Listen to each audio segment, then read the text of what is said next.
ये दाना खा, पाणी पी आणि भुर्र उडून जा या ओळी पुढील पिढीच्या कानावर पडाव्यात यासाठी खामगाव येथील कला शिक्षक तथा पक्षीमित्र संजय गुरव हे जनजागृती सोबतच चिमणीला हक्काचं घरटं मिळवून देण्यासाठी 2006 सालापासून धडपड करत आहेत।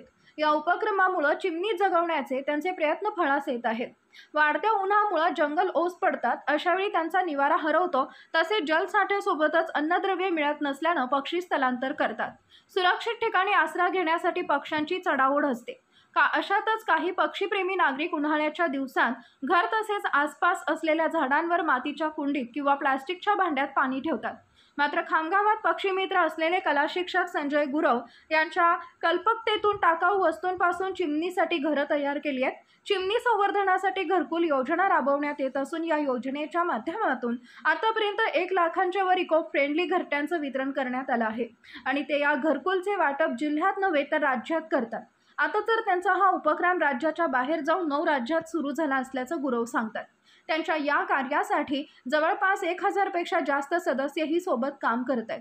विविध ठिकाणी पक्ष्यांसाठी पाण्याच्या मातीची भांडी, घरटे आणि शहाळ्यांपासून तयार केलेले बाउल्स इत्यादी साहित्यांचं वाटप सुद्धा पक्षीमित्र संजय गुरव करतात। त्यांच्या या कार्याला शिवशाही न्यूज कडून शुभेच्छा। शिवशाही न्यूज प्रतिनिधी प्रतीक सोनपसारे, बुलढाणा।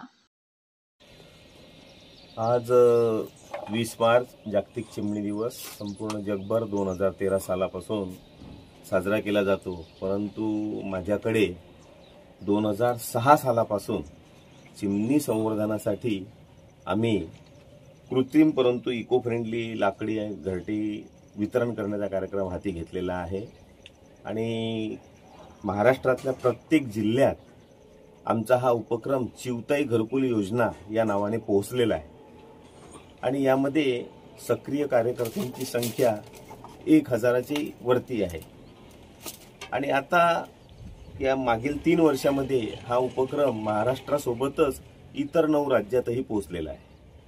चिमणीला तिचा अधिवास नाहीसा झाल्यामुळे ती सैरावैरा आपला घरटं शोधण्यासाठी इकडून तिकडे फिरत असते आणि ही गोष्ट आमच्या लक्षात आल्यानंतर आम्ही अशी लाकडाची घरटी चिवताईसाठी उपलब्ध करून दिली आणि उपलब्ध करून दिल्यापासून तर आजपर्यंत असं लक्षात आलं, खरंच मोबाईल रेडिएशनमुळे नव्हे तर तिचा अधिवास नाहीसा झाल्यामुळे चिमणीची संख्येत घट झाली किंवा चिमणी शहरातून बाहेर निघाली। तिला घर चिमणी, हाऊस पॅरो असं म्हटलेलं आहे किंवा लाकडी चिमणी म्हटलेलं आहे। तिला जर अशा पद्धतीनं आपण जर घरटं उपलब्ध करून दिलं तर तिच्या परिवारात नक्कीच वाढ होते आणि मी आज अभिमानाने सांगू इच्छितो की माझ्या अंगणात, माझ्या एकट्याच्या अंगणामध्ये दररोज सकाळ संध्याकाळ 300-350 चिमण्या आंब्याच्या झाडावरती वास्तव्याला असतात, संध्याकाळच्या मुक्कामाला असतात। आतापर्यंत किती घरटे वाटप केले आपण? आतापर्यंत 1 लाखाच्या वर आमची घरटे वितरण झालेली आहे।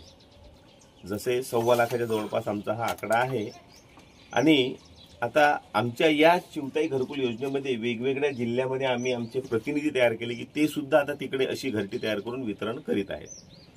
काय संदेश देणार चिमणी दिनानिमित्त? चिमणी दिनाच्या अनुषंगाने मला एकच संदेश द्यावा असा वाटतो की नुसता 20 मार्च पुरताच हा चिमणी दिन नसावा, तर संपूर्ण वर्षभर हा उपक्रम राबवला पाहिजे, कारण की वर्षातून 3 ते 4 वेळा चिमणी अंडी घालते आणि त्याकरता तिला घरटं पाहिजे।